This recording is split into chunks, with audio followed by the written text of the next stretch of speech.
In the past decade, Marvel Studios have become a titan in the film industry. It has recently surpassed Harry Potter, as shown in this chart right here, as the number one highest grossing film franchise of all time. With high critic ratings to boot, it seems to be decimating its competition of DC films. But are Marvel films truly better than DC? My belief is that DC superhero films are overall better and more fulfilling cinematic experiences than Marvel because of 1. Marvel's dependency on formula and a stale stable of characters, 2. Marvel's inability to write remarkable villains, and 3. Marvel's lack of tension and sense of urgency. Now, first I'm going to be talking about the characters and formula. One of the biggest problems with Marvel movies now is the lack of imagination in regards to characterization and storytelling. In almost all Marvel movies now, it seems to have the same protagonist in every film. A lovable jerk who's a bit of a snarky wisecracker. That seems to be the case for almost every single one of these films, whether it be Ant-Man, Guardians of the Galaxy, Iron Man, Thor. Each one of these movies features a snarky protagonist with a lot of one-liners. Marvel movies, for some reason, have started to use humor as a crutch. Instead of developing actual characters, they just make all of their characters funny. And if all of the characters are funny, none of the characters are actually funny. The characters don't have a consistent set of character traits. It's just one-liner after one-liner after one-liner. And this is the case for almost all of the Marvel characters, supporting or protagonists. Not only that, but the stories themselves are always the same. In almost every single Marvel movie, the threat is annihilation. It's usually the destruction of Earth, sometimes it's destruction of an alien planet, but basically in any of these Marvel movies, there are apocalyptic stakes. Now, when every single one of your movies is like this, it starts to get boring and stale. Like, there's no reason to watch a movie like that if you know the heroes are going to win every single movie. The villains are never going to destroy humanity, and they're never going to fully succeed in their goals because the stakes are too impossibly high. This is where DC differs, in that they take way more risks with their storytelling and character choices.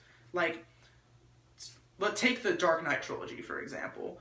In the Dark Knight trilogy, instead of making the films like world-ending stakes or nationwide threats, like of nuclear annihilation, instead it simply focuses on Batman and his struggle in Gotham. And because these films solely focus on Gotham and that tiny little personal setting, it's so much more interesting. Everything could happen. It's more intriguing because it's so much smaller in scope. And because of that, it avoids being stale. Not only that, but movies like Batman vs. Superman in the DC cinematic universe are interesting because instead of the main conflict being protecting humans from annihilation, the main conflict is the ideological differences that Batman and Superman have, and this leads to their fight, which is incredibly dramatic.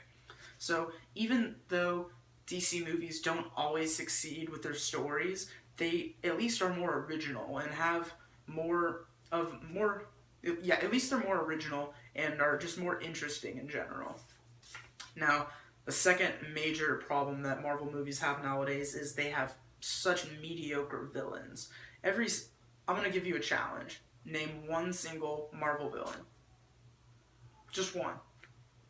If you've named it by now, it's almost certainly Loki from Thor and the Avengers. Now, Loki is the only Marvel villain in any of their movies to have any sort of significant impact on moviegoers whatsoever. The only one. Most people can't name a single Marvel villain other than Loki for the mere fact that they're not good characters. None of the Marvel villains have any sort of desire other than to conquer the world or fulfill their own goals. They have no complex emotions. They have no, understandable desires or motivations and stuff. It's just simply them trying to get what they want and the superheroes trying to stop them. They're merely obstacles for the hero to get through instead of characters on their own, which is why they're so bland and mediocre. Take DC's movies, on the other hand. Take Bane from The Dark Knight Rises or General Zod from Man of Steel. Both of these characters, on paper, are very similar to Marvel villains. They're very straightforward. they're very straightforward villains in the fact that they have a set of goals that they want to achieve, and they don't go through any major character arcs through the entire film. What's different about these characters is that much more of the film's time is spent on developing these characters and making us understand their actions, why they're the way that they are, and even though we completely despise them and think that they're morally reprehensible, we understand where we're coming from because they're humanized. We understand their actions. Now, it's almost cheating for me to mention Heath Ledger's performance as the Joker in The Dark Knight. In fact, Heath Ledger's performance is so good that IndieWire.com named him the single best superhero villain of all time, and he was even awarded an Oscar after his death for his performance. This is because they spent a tremendous amount of time developing his character. He's one of the most enriching, complex, interesting characters, not just in superhero movies, in film history. Everything about the Joker in that movie is fantastic, and it shows, which is why most critics rate The Dark Knight as the single best superhero movie of all time. Now, the third and final thing I'm going to talk about is the lack of tension that is present in all Marvel movies. Here's the thing about Marvel movies, is that no major protagonists ever die.